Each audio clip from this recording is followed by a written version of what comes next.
Alihnya wali nanggro bak nepilih ke yang katalah hamban. Alihnya wakil wali nanggro mualim puhana urula mualim tejai ke jabatan ke puhana malek mualimnya.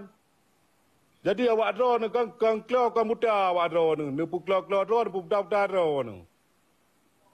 Dan hana malek le uronyo bawa dro ne.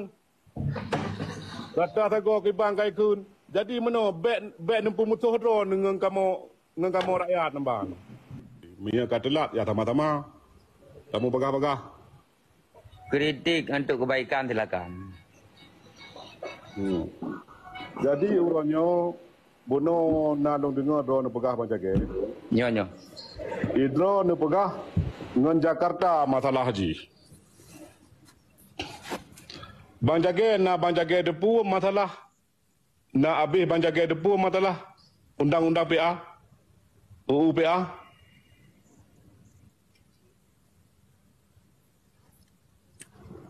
Mi tutup. Mi banjage. Ya. Silapih yang kali ulun pelajari, karena memang kelung yang pegot, yang kali ulun pelajari selama 5 tahun ulun duk balik PRA, insya-Allah kalung pahami. Teman nyo apabila anda yakin kabeh nyo je segala macam kan pemahaman kan berbeza-beza urang. Lagi istilah urang drone dewan ya kan. Masa kinerja drone hana depu amban. Masa yang nak awasi yang terima perintah hana depan bato.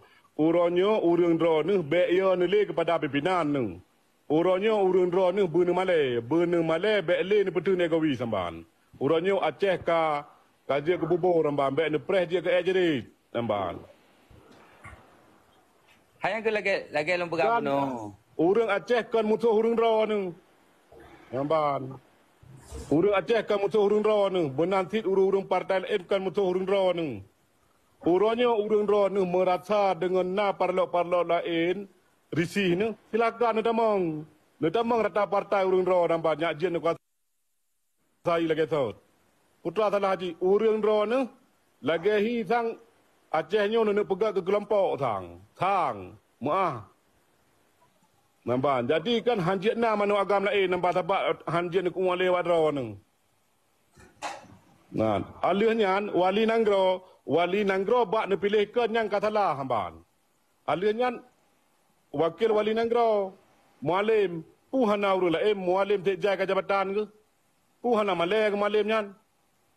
Jadi awak dro ne kan klo kan muda awak dro ne puklo dro ne pukdau dro ne. Dan hana malek le uronyo bawa dro ne. Rata tago ke bangkai kun.